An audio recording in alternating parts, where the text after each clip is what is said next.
Hi friends, నమస్తే. Welcome to మా channel. Please subscribe and support మీ. యంగ్ హీరో రాజ్ తరుణ్‌పై పోలీస్ స్టేషన్‌లో కేసు నమోదైంది భయ్యా. దీనికి రాజ్ తరుణ్ చెప్పిన ఆన్సర్ కూడా షాకింగ్‌గా మారింది. అసలు వివరాలకు వెళితే ముందు అమ్మాయి వెర్షన్‌లోకి వెళదాం. రాజ్ తరుణ్ నన్ను మోసం చేశాడు అంటూ లావణ్య అనే అమ్మాయి నార్సింగ్ పోలీస్ స్టేషన్‌లో కేసు పెట్టింది భయ్యా.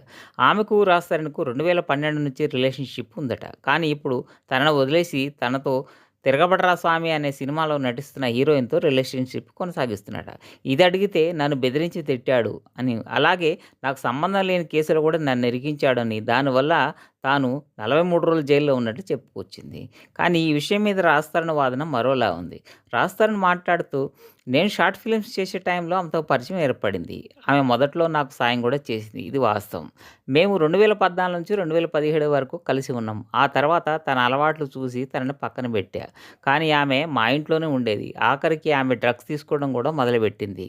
నేను వదిలేసి వెళదామంటే మీడియాలో నీ పరువు తీస్తా అని బెదిరించింది. దాంతో నా పరువుకు భంగం అని నేను భరిస్తూ వచ్చా. ఆఖరికి ఆమె మీద డ్రగ్స్ కేసు కూడా నా వల్లే అంటూ గొడవ గొడవ చేసింది. చివరికి వేరే అబ్బాయిని తీసుకొచ్చి మా ఇంట్లోనే కాపురం కూడా పెట్టింది. కానీ అతనితో కూడా మంచిగా ఉండకుండా అతను కూడా కొడుతున్నాడు అంటూ అతనిపై కేసు పెట్టి తరిమేసింది.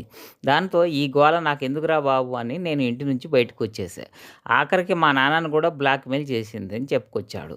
ఇక ఒక హీరోయిన్‌తో నేను సహజీవనం చేస్తున్నానే మాట చాలా అబద్ధం. తాను ప్రస్తుతం ముంబైలో ఉంటుంది. నేను ఇక్కడ ఉన్నా. మా మధ్య రిలేషన్ ఎలా సాధ్యం అని చెప్పుకొచ్చాడు. ఇక అసలైన షాకింగ్ విషయం ఒకటి బయటపెట్టాడు భయ్య. అది ఏంటి అంటే, తాను జీవితంలో పెళ్లి చేసుకోకూడదు అని ఫిక్స్ అయిపోయాడట అని బాంబు పేల్చాడు.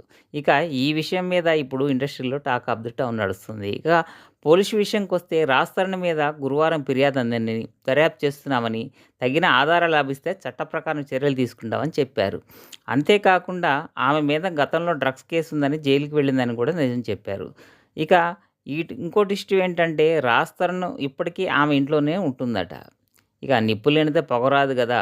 వీళ్ళ వ్యవహారం ముందు ముందు ఎన్ని మలుపులు తిరుగుతుందో చూడాలి. ఈ విషయంలో మీరేమనుకుంటున్నారో కామెంట్ చేయండి. ఈ వీడియో నచ్చితే లైక్ చేయండి, షేర్ చేయండి. మా ఛానల్‌ను సబ్స్క్రైబ్ చేయండి. Thank you. Please support me.